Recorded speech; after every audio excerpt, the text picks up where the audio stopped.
오늘 우리에게 주시는 하나님의 말씀은 누가복음 6장 12절에서 16절 말씀입니다. 다 함께 일어나셔서 하나님의 말씀을 경청하겠습니다. 이때 예수께서 기도하시러 산으로 가사 밤이 새도록 하나님께 기도하시고 밝음에 그 제자들을 부르사 그 중에서 12를 택하여 사도라 칭하셨으니 곧 베드로라고도 이름을 주신 시몬과 그의 동생 안드레와 야고보와 요한과 빌립과 바돌로메와 마테와 도마와 알페오의 아들 야고보와 셀롯이라는 시몬과 야고보의 아들 유다와 예수를 파는 자 될 가룟 유다라. 이것은 하나님의 말씀입니다. 아멘. 지난 주간은 좀 많이 힘드셨죠? 우리나라가 축구 지는 것 때문에 스트레스 받은 분들이 굉장히 많고요.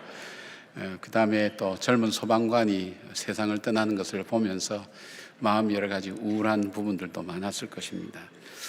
근데 이번 축구의 패배의 원인이 뭔가 할 때 언론에서 얘기하는 것, 그것이 바로 전술의 부재였다. 그렇게 얘기들을 많이 합니다. 예수님께서는 이 땅에 우리 죄인들을 구원하시기 위해서 오셨습니다. 그리고 하나님 나라를 선포하시고 그 나라 백성으로 살도록 우리를 만드시기 위해서 오셨습니다. 근데 예수님은 어떤 방법을 쓰셨을까요? 예수님은 이 목적을 이루기 위해서 어떤 제단을 세우거나 조직을 만들거나 저서를 내거나 그렇게 하지 않았습니다. 예수님의 방법은 사람이었습니다. 예수님은 12사람을 제자로 부르셔서 그들을 훈련시켜서 바로 이 사역에 감당할 수 있도록 그렇게 만드셔서 하나님 나라를 선포해 나가셨습니다. 그렇다면 예수님이 부르신 12사람은 어떤 사람들이었는가? 특별한 사람이었을까요? 그리고 예수님은 그들을 어떻게 훈련시키셨을까요? 이것은 오늘 우리와 적용해 본다면 저와 여러분은 하나님의 부르심을 받고 오늘 이 자리에 오게 되었을 것입니다. 그런데 하나님께서 나를 부르신 이유가 뭘까? 하나님께서 나를 택하신 이유가 뭘까? 그리고 나를 지금도 어떻게 만들어 가시는가 하는 것을 우리가 함께 돌아와 보면서 하나님의 부르심 앞에 바르게 응답하는 믿음의 사람으로 살아가는 저와 여러분 되기를 그렇게 부탁을 드립니다. 예수님은 이 제자들을 어떻게 부르셨는가? 첫 번째로 기도로 제자들을 부르셨습니다. 12절에 보니까 이때 예수께서 기도하러 산으로 가서 밤이 새도록 하나님께 기도하시고 그렇게 되어 있습니다. 누가복음은 특별히 예수님께서 중요한 일을 앞두고 기도하러 가셨다는 사실들을 자세하게 기록하면서 우리에게 알려주고 있습니다. 그러면서 예수님은 중요한 일을 앞두고 꼭 기도하신 분이라는 그런 모습들을 우리에게 보여줍니다. 누가복음 전체를 통해서 한 8번 정도 그렇게 언급해 줄 뿐 아니라 누가복음 11장이나 누가복음 22장에 기도에 대한 비유나 또 베드로를 위해서 기도하겠다는 이런 내용들은 누가복음 밖에는 나오지 않는 독특한 그런 모습들을 가지고 있습니다. 그렇다는 것은 예수님께서 제자들을 부르시기 위해서 무슨 공개 모집하거나 특징이 있거나 그들을 그렇게 한 것이 아니라 예수님 홀로 산에 올라가셔서 밤새도록 기도하시면서 이 제자들을 선택하셨다는 것입니다. 그런데 오늘 예수께서 기도하러 산으로 가서 밤이 새도록 하나님께 기도하시고 하는 이것이 다른 곳과는 조금 다른 어떤 차이가 있다는 것입니다. 예수님께서 기도하셨다는 것은 우리가 앞에서도 찾아볼 수 있는데 산으로 가서 기도했다는 것은 앞으로는 모르겠지만 지금까지는 예수님께서 산에 올라가서 기도하신 것은 언급되지 않습니다. 그런데 여기에 산에 올라가셨다고 되어 있습니다. 예수님이 세례받을 때도 기도하셨고 마귀시험 받을 때도 기도하셨지만은 그들은 주로 해변이나 그리고 들판에서 광야에서 이 기도를 하셨지 산으로 올라가시지는 않았습니다. 그만큼 이 비중이 예수님의 사역에 중요한 것이었다는 것을 여기서 알 수 있습니다. 그리고 밤이 새도록 그리고 하나님께 기도하셨다 그렇게 되어 있습니다. 이 성서대학교 최정건 목사님 해석에 의하면 본문에 나타난 예수님의 기도 중 가장 특징적인 것은 하나님께 기도했다는 사실입니다. 지금까지 기도에는 하나님께라는 표현이 나타나진 않습니다. 그러나 여기에 하나님께라는 이 표현을 써서 하나님을 강조하고 있는 이유가 뭘까? 그는 두 가지로 그렇게 설명합니다. 우리가 이 하나님께라는 것을 목적격, 헬라어 문법에 목적격으로 사용할 경우는 하나님께 기도했다. 그렇게 우리가 평소 이해하는 대로 되지만 이것은 헬라어 문법상 소유격으로도 쓸 수 있다는 것입니다. 그러니까 뭐냐면 하나님의 기도라고 볼 수 있습니다. 이런 면에서 번역을 다시 한다면 하나님의 기도로 그는 밤새도록 기도하고 있었다라고 번역할 수가 있다는 것입니다. 그렇다면 우리가 그냥 읽고 지나갈 수 있지만 우리가 드리는 기도는 우리의 소원이나 우리의 안타까움을 담아서 하나님께 보통 드리죠. 이것을 우리들의 기도라고 그렇게 부를 수 있습니다. 그런데 제자들을 택하시는데 예수님은 자신의 기도가 아닌 하나님의 기도를 산에서 밤이 새도록 드리셨다는 것입니다. 하나님의 기도는 하나님의 뜻을 나의 기도에 담는 것을 말합니다. 예수님께서는 밤이 새도록 하나님의 뜻을 담기 위해서 기도하셨다고 그렇게 말씀합니다. 이것이 얼만큼 어려운 문제인가 하는 것을 우리가 조금 더 깊게 생각해 볼 수 있다면 겟세마네 동산에서의 예수님의 기도를 우리는 생각해 볼 수 있습니다. 이때에도 예수님은 습관을 따라 감람산에 가셨다고 하셨는데 하나님께 기도할 때 누가복음 22장 42절 보니까 이렇게 기도하십니다. 이르시되 아버지여 만일 아버지의 뜻이거든 이 잔을 내게서 옮기시옵소서. 그러나 내 원대로 마옵시고 아버지의 원대로 되기를 원하나이다 하시니. 그리고 44절 보니까 예수께서 힘쓰고 애써 더욱 간절히 기도하시니 땀이 땅에 떨어지는 빗방울 같이 되더라고 그렇게 말씀합니다. 여기 보니까 내 원이 있고 아버지의 원이 있습니다. 내 뜻과 하나님의 뜻이 다를 때 여러분 이때는 얼마나 자기 뜻을 내려놓는 것이 얼마나 힘든 것인가 하는 것을 예수님을 통해서 잘 보여주고 있습니다. 완전한 인간으로 오신 예수님 나름대로 계획이 있고 기준이 있고 그리고 선택이 있을 수 있는데 예수님께서 하나님의 기준을 받아들이기 지금은 못하고 있는 겁니다. 그런데 밤새도록 기도하면서 하나님의 기준을, 하나님의 기도를 내 기도로 받아들여서 그 기도를 하는데 그것이 얼만큼 고통스럽고 힘든 일이었기에 땀방울이 빗방울이 되었다고 그렇게 성경은 표현하고 있습니다. 그리고 예수님에 대해서 말씀하실 때 가장 중요하게 언급하는 중에 십자가를 지기까지 순종하셨다. 예수님의 순종, 바로 이 순종이라는 것이 그토록 힘들고 어렵다는 것을 말씀하고 있습니다.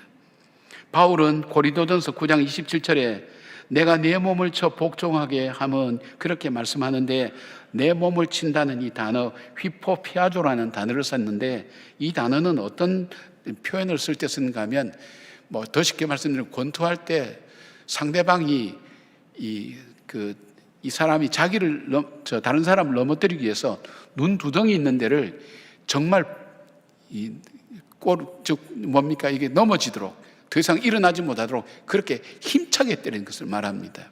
그걸 했을 때 이 단어를 씁니다. 그렇다면 바울은 뭡니까? 내 뜻이 있지만 내 뜻을 내려놓고 하나님의 뜻을 내가 받아들이고 그 뜻대로 순종하기 위해서 내가 겪어야 될 고통은 어떤 고통인가 하면 눈덩이에 피멍이 들도록 나를 스스로 쳐서 내려놓지 않으면 순종할 수 없는 길이라는 것을 여기에 말씀하고 있습니다. 여러분, 예수님은 왜 이토록 하나님의 뜻 앞에서 자기를 쳐서 복종시키지 않으면 안 될 이유가 있었을까요? 아마 그것은 하나님께로부터는 12제자의 명단에 있지 않았을까 생각합니다. 왜냐하면 이 명단 중에는 자기를 팔아서 고통스러운 십자가로 넘길 가룟 유다라는 사람이 여기에 포함되어 있었습니다.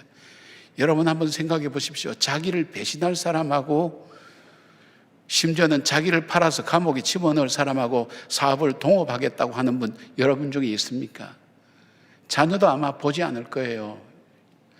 그 자녀의 속셈을 알고 그렇다면 아무리 자녀를 알지라도 가까이 하지 않을 거예요. 그런데 예수님은 아셨어요. 가룟 유다가 자기를 팔아서 십자가에 넘길 것을 알았어요. 가룟 유다만 있는 게 아닙니다. 여기 보니까 예수님을 배신하고 실패할, 일을 맡겨도 실패할 이 베드로라는 사람도 여기 나온다는 것입니다. 베드로라는 이름이 맨 처음 나오는 거 보면 아마 베드로라는 이름에 더 많이 이 관심이 가졌고 비중을 가졌는지도 모릅니다. 여러분, 실패할 사람에게 일을 맡기거나 실패할 사람과 동업할 사람이 있습니까?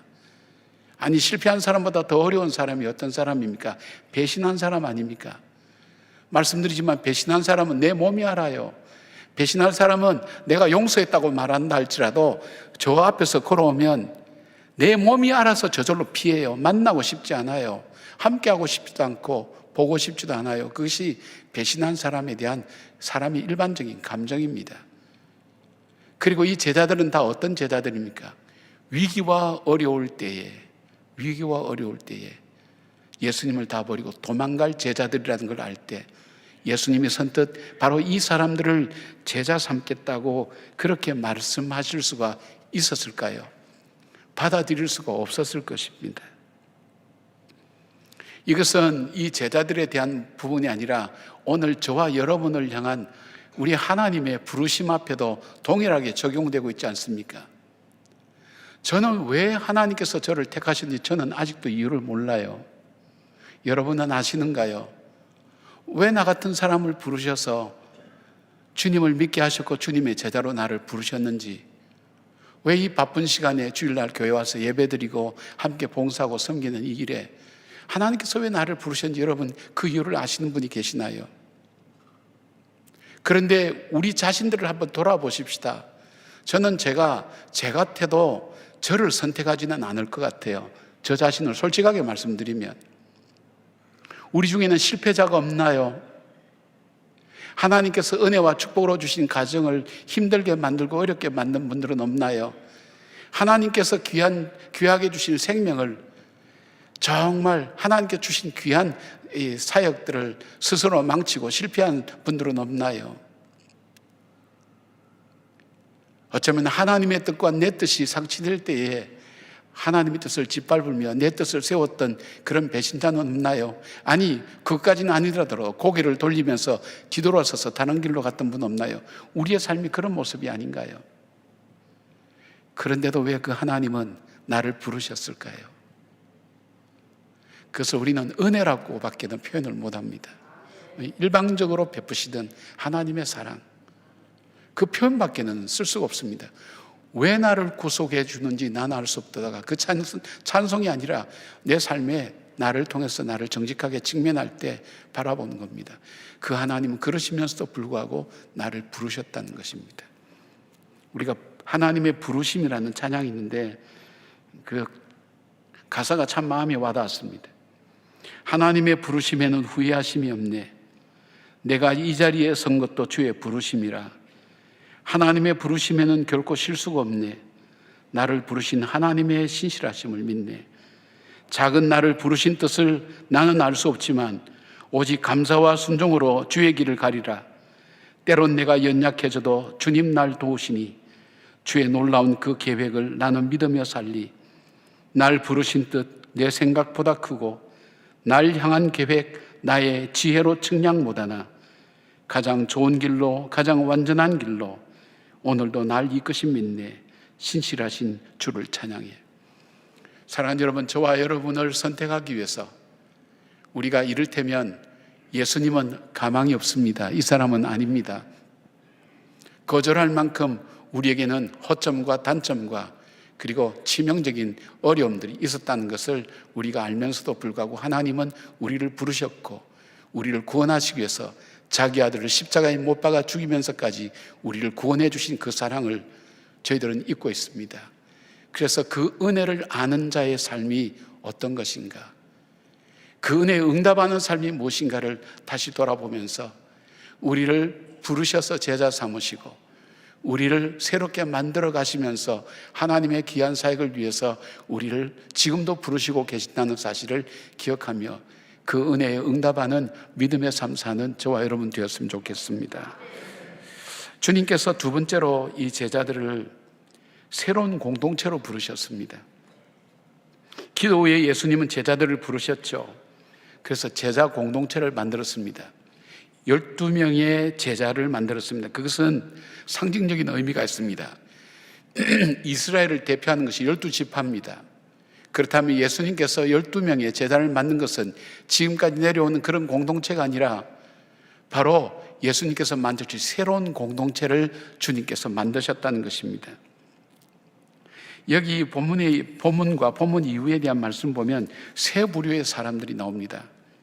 하나는 예수님께서 안식일의 주인이 나라고 선포하시고 손 마른 자를 안식일에 고쳐주신 것 때문에 11절 보니까 노기가 가득하여서 예수를 어떻게 할까 하고 서로 의논하니라. 마태복음 보면 어떻게 죽일 것인가 의논하는 그 무리들이 있습니다. 그리고 오늘 잠깐 보면 19절까지 내려가면 19절, 17절 가니까 예수님께서 평지에 서시고 산에서 내려와서 평지에 서시니 많은 사람들이 몰려들었습니다. 그런데 그들이 모인 사람들에 대해서 유대 사방과 예루살렘 그리고 세례 요한 때는 안 보이던 두로와 시돈 이방인들입니다. 해안으로부터 많은 온 백성들이 많았다 그랬습니다. 그리고 그 백성들이 어떻게 했습니까? 그 모임이 있습니다. 12제자의 그룹들과 이 모임들. 근데 이분들은 온 무리가 예수를 만지려고 힘쓰니, 왜냐하면 이는 능력이 예수께로부터 나와서 모든 사람을 낫게 함이르라. 예수에게 능력이 있고 예수의 말씀이 권세가 있다는 것을 이들이 알기 때문에 그 말씀을 사모하고 그 주님을 붙잡기 위해서 몰려 나온 사람들, 세 무리의 사람들을 볼 수가 있습니다. 여러분, 예수님께서 만드신 12명의 공동체, 대단한 자람들 보이지만 이 사람들은 공동체가 될 만한 아무런 이 속성을 가지고 있지 않습니다. 조금 더 자세히 말씀드려 볼까요? 베드로처럼 다혈질이면서 충동적인 사람이 있는가 하면 가룟유다처럼 영리하고 자기 유익을 위해서 예수님을 팔아버릴 사람도 있었습니다. 야고보와 요한처럼 자리에만 탐을 내는 사람도 있었고, 당시에 비난받는 세리 마태를 기회만 있으면 민족의 반역자인 세리들을 칼로 죽이겠다고 가슴에 칼을 품고 다니는 열심당원도 있었고 세리 마태도 있었습니다. 모든 일에 회의적이고 냉소적인 바돌로메 같은 사람이 있는가 하면 무엇이든지 믿지 않고 의심하는 도마 같은 사람도 있었습니다. 같은 직장 동료가 있는가 하면 학력의 차이도 나고 사상과 이데올로기도 다른 사람들, 목적이 다양한 사람들이 있었습니다. 성질이 불같은 사람도 있었고 소극적이고 쉽게 변화될 수 없는 사람도 있었습니다. 이런 집안을 뭐라 그럽니까? 콩가루 집안이라고 얘기합니다. 여러분, 행복한 가정이 어떤 가정이라고 생각하세요? 행복한 가정. 행복한 가정을 여러 가지 얘기할 수 있는데 가장 쉽게 정의를 내리면 집에 들어가고 싶은 가정이 행복한 가정입니다. 집에 머물고 싶은 가정이 행복한 가정입니다. 집에 들어가고 싶지 않은 가정은 가정이 아니죠. 집에 머물고 싶지 않은 가정은 가정도 아니죠. 그걸 보고 콩가루 가정이라고 그렇게 얘기합니다. 바로 이 공동체가 얘기입니다. 이런 사람들이 모이는 공동체에서 속해 있어도 탈퇴할 것 같습니다. 근데 이들이 한 공동체를 이루어서 하나님 나라를 선포하는 그 공동체로 만들어지던 이유는 어디 있었을까요? 바로 오늘 상징적으로 보여주는 예수님께 권세가 있고 예수님께 능력이 있다는 것을 믿고 그 예수님을 붙잡기 위해서 모이던 그 사람, 바로 그들 속에는 예수님과 함께함이 있었습니다. 이걸 좀 자세히 설명해주는 말씀이 마가복음 3장 13절부터 15절까지 나오는데, 또 산에 오르사 자기가 원하는 자들을 부르시니 나온지라. 예, 12를 세우셨으니 이는 자기와 함께 있게 하시고 또 보내사 전도도 하며 귀신을 내어 쫓는 권능도 가지게 하려 하심이라 그랬어요. 이들이 제자 공동체가 되고 예수의 공동체가 될 수 있었던 이유가 뭐냐 하면 제일 우선적인 가장 중요한 것이 예수와 함께 있었다는 것. 예수님과 함께 있었다는 것. 그러니까 쉽게 말씀드리면 예수님이 하시는 말씀을 듣고 예수님이 가르치는 것을 그 가르침을 받고 예수님이 행하시는 것을 그들도 보고 예수님이 행하시는 모든 일들을 그들도 함께 배워서 행하는 것, 바로 이 예수님이 그들과 함께 있었기 때문에 그들은 성품이 변화되고 습관이 변화되고 자기의 삶의 목표가 달라지고 삶의 의미가 달라지는 놀라운 변화들이 바로 예수님을 만나고 예수님과 함께 거함에 그들 속에 있었던 것입니다. 뿐만 아닙니다. 예수님과 함께 갈 때 그들 속에는 바로 하나님의 능력이 함께해서 그들로 하여금 전도하고 싶은 마음, 사람의 마음을 바꾼다는 거 쉽지 않잖아요. 전도하는 거 쉽지 않잖아요. 전도하게 되고 그들이 귀신을 쫓아내는 능력도 행할 수 있는 것, 바로 예수님과 함께 하기 때문에 가능한 것을 보게 됩니다. 예수님과 함께 할 때 예수님을 통해서 배우고 예수님을 닮아가죠. 교회에 일을 열심히 하는 분들을 봅니다. 보면 좀 남다른 데가 있어요. 이 하나님 앞에 신앙적인 자기의 시간들을 많이 투자하는 분들, 많이 하나님과 더 가까이 하려고 하는 분들이 많이 있습니다. 그런데 그 중에 혹 그렇지 않은 분이 있어요. 그분 본심 자체가 성실하세요. 또 순수하세요. 열심히 하는 분들이 있어요. 자기가 맡은 일은 책임감 있게 해내는 분이 있어요. 그런데 가만히 관찰해서 오랫동안 살펴보면 이런 분들은 오래 못 갑니다. 그리고 쉽게 포기합니다. 쉽게 실망하고 쉽게 낙담하는 경우를 많이 봅니다. 왜일까요? 여러분, 다른 이유가 없습니다. 교회 일은 육적인 일이 아닙니다. 하나님의 일은 육적인 일이 아닙니다. 하나님께서 주시는 힘을 공급받아야 됩니다. 힘을 공급받기 위해서는 어떻게 해야 될까요? 주님과 함께 거해야 됩니다. 주님 앞에 머물러 있는 시간이 있어야 됩니다. 주님 앞에 머물러 있는 시간은 없고 열심을 내어서 최선을 다하다 보니까 번아웃 되는 겁니다. 다 지쳐버리는 겁니다. 그렇게 해서 힘들어하는 분들을 종종 봅니다. 왜냐하면 이걸 물어보면 그분 자신이 성실하지만 세상의 힘으로는 할 수 없습니다. 주님께로부터 끊임없이 공급받아야 되는데 그러기 위해서는 어떻게 할까요? 주님의 말씀을 들어야 됩니다. 그 말씀을 듣는 것이 성경을 보는 것입니다. 이런 분들의 특징은 바라보면 참 좋은데 열매가 그렇게 아름답게 열리질 않아요. 육체의 열매를 많이 맞는 경우를 봅니다. 올인을 하기 위해서 관계들이 깨어지고 무너진 것도 많이 봅니다. 그리고 자라기 위해서 더 큰 어려움들을 만드는 경우도 많이 봅니다. 열매가 이렇게 육체 열매를 맺게 되는 거예요.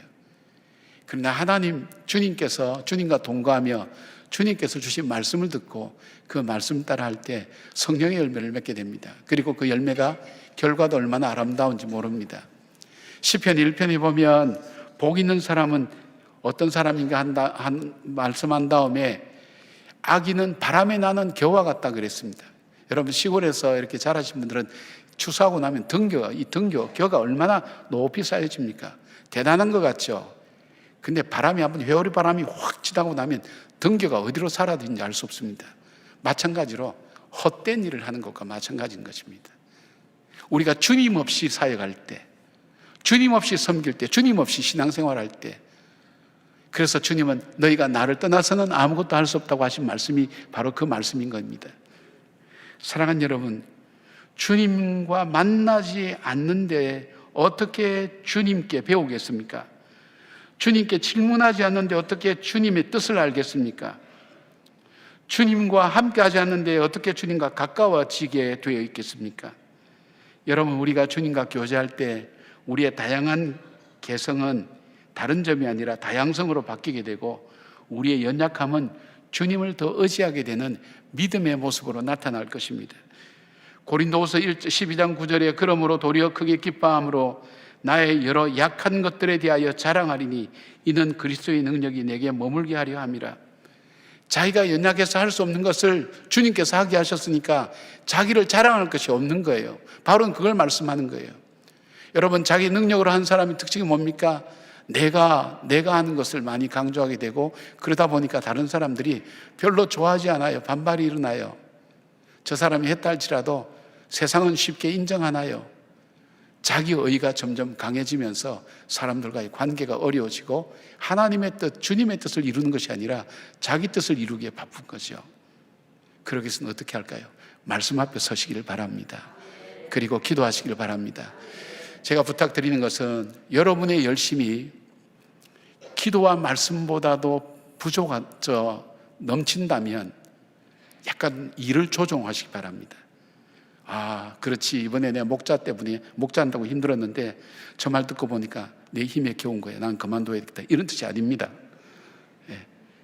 더 하나님 앞에 가까이 가시라는 겁니다. 주님께 주신 힘을 공급받으시라는 것입니다. 그 힘으로 일할 때에 나의 열매가 아니라 주님의 열매가 맺힙니다. 그것이 바로 성령의 열매고 바로 그 일은 내 성품을 바꾸게 되고 내 습관을 바꾸게 되고 나로 하여금 인생을 보는 폭과 넓이가 달라지고 깊이가 달라진다는 것을 말씀하고 있습니다. 주님 바로 이 제자들을 그런 공동체로 불러주셨습니다. 세 번째, 주님께서는 사도로 제자들을 부르셨습니다. 13절에 보니까 밝음에 그 제자들을 부르사 그 중에서 12를 택하여 사도라 칭하시니라고 말씀합니다. 예수님께 부름받은 12제자에게 예수님은 사도라는 직책을 주셨습니다. 사도의 헬라인 아포스톨로스라는 이 단어는 어떤 자에게 특별한 사명을 주어서 파송한다라는 의미를 가진 아포스텔로의 명사형으로 사용됩니다. 그러므로 사도라고 이렇게 부르는 것은 기능적인 면을 많이 강조하죠.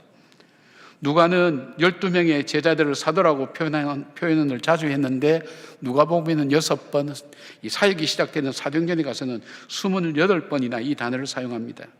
주께로부터 받은 특별한 사명을 가지고 세상 속에 파송된 사람들을 말합니다. 그들을 가진 사명이 뭘까요? 바로 복음을 증거하는 일입니다. 주님의 십자가와 부활을 증거하는 사람이면서 하나님께서 약속하신 것을 믿고 전하는 사람인 것입니다. 우리 교회가 삶의 현장을 하나님 나라로라는 사명을 이렇게 세웠을 당시에, 그 당시 20년이 넘었죠. 그 당시에는 이런 개념 자체가 별로 없었습니다. 그 당시에는 우리가 하나님의 이 일을 감당하기 위해서, 특히 선교를 하기 위해서 해외로 오지로 나가는 것이 하나님의 일을 선교하는 것이라는 생각을 갖고 있고 그 유행이 되고 있던 그 시대였습니다. 그 시기였습니다. 그런데 이제 제가 이제 말씀을 보고 어쩐 특별히 선교학 쪽에서 공부한 것도 아니고 그 당시에는 선교학에도 이런 개념이 한국에는 별로 없었고 학자들 간에는 모르겠으면 공유가 된지 모르겠지만, 그래서 이 고민을 하게 된 거예요. 우리가 하나님 나라를 만들어라 그랬는데 그 하나님 나라가 꼭 오지에만 있는가? 하나님께서 우리를 그 오지로만 파송할 것인가? 그렇다면 우리는 어떻게 할까? 그래서 그때 유행했던 아주 감동적인 말이 보내든지 가든지 하라, 그 말을 교회에서 자주 썼습니다. 근데 우리가 가만히 이 말씀을 듣고 생각할 때 하나님은 나를 그 오지로만 보내는 것이 아니라 하나님의 뜻이 정말 이루어져야 될 것이 어디입니까? 우리 가정입니다.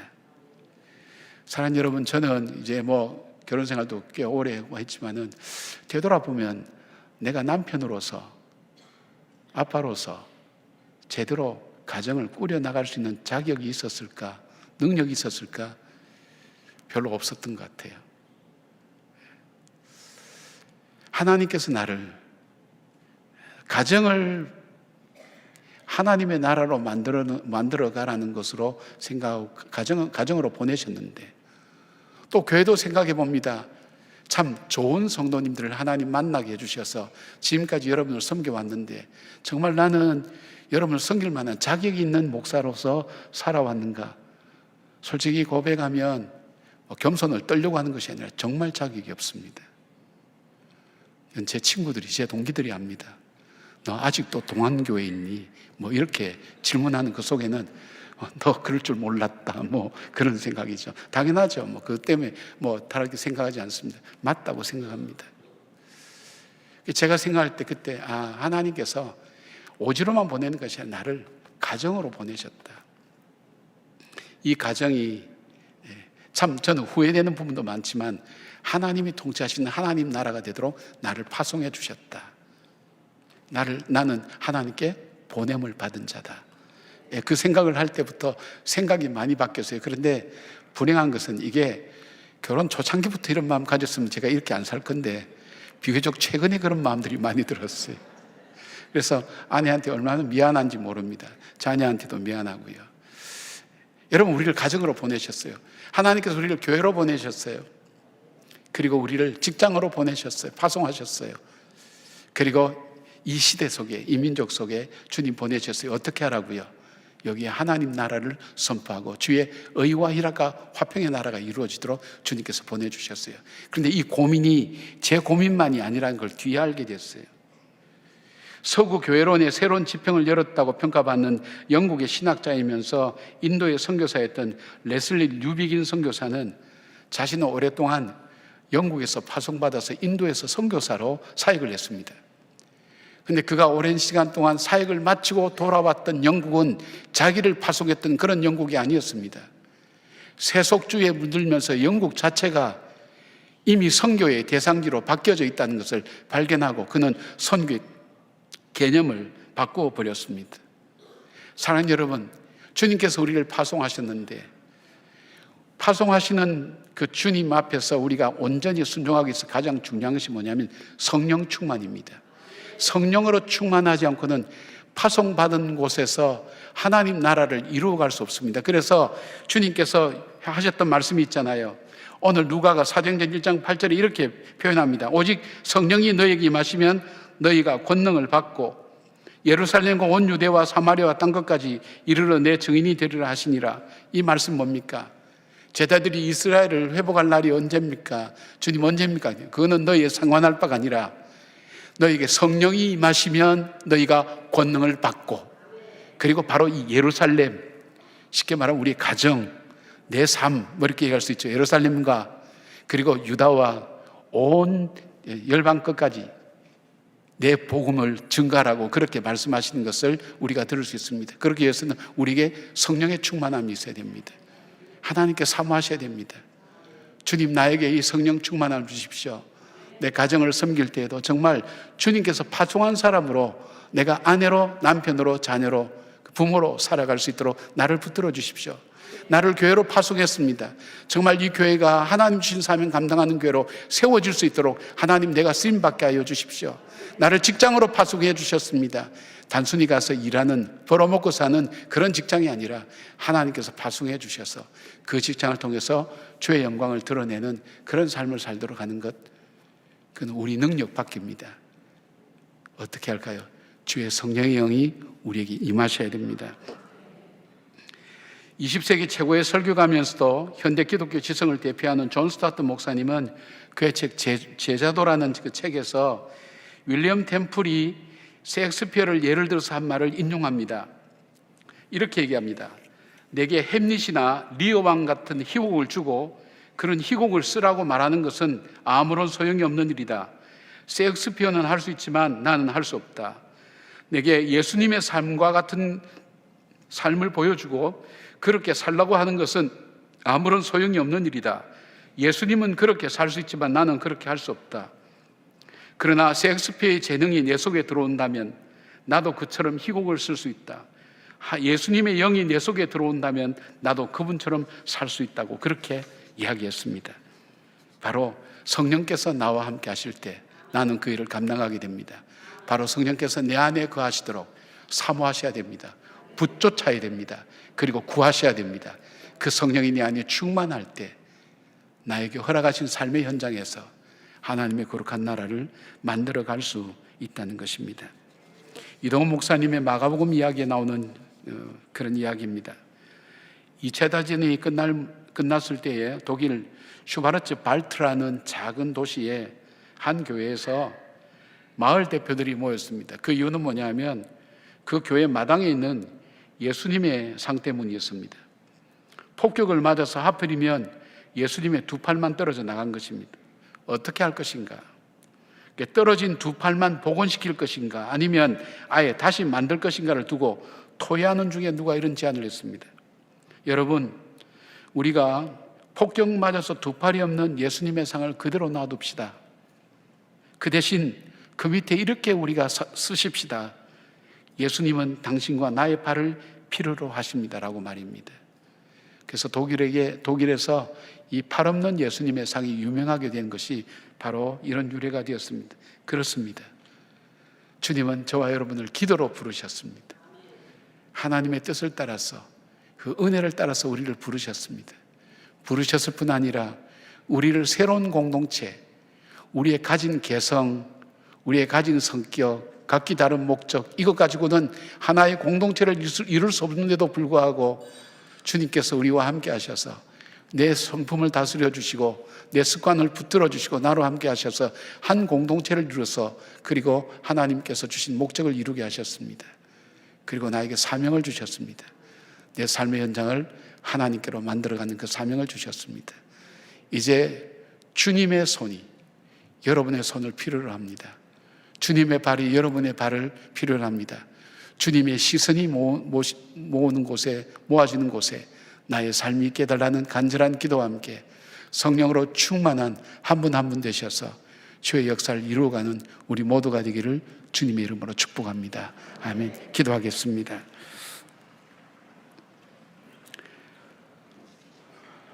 허물과 죄가 많은 나를 부르셔서 주님의 자녀 삼아주신 이 신비로운 놀랄만한 이 일의 해답을 저희들은 모릅니다. 주님의 은혜라고 밖에는 말할 수가 없습니다. 내가 나를 돌아볼 때에도 그 일에 자격 없는 사람인 것을 고백하지 않을 수 없는 것이 오늘 우리의 공동체 한 사람 한 사람의 마음입니다. 그러기에 주의 은혜를 찬양합니다. 주의 은혜에 감사합니다. 그 은혜에 합당한 부름 앞에 응답하는 믿음의 사람으로 살아가게 하여 주시옵소서. 우리가 머무는 곳이 삶의 현장이 하나님 나라가 되게 하여 주시고 주의 역사 이루어지는 귀한 나라가 되게 하여 주시옵소서. 우리를 주의 제자 삼으신 예수님의 이름으로 기도드리옵나이다. 아멘.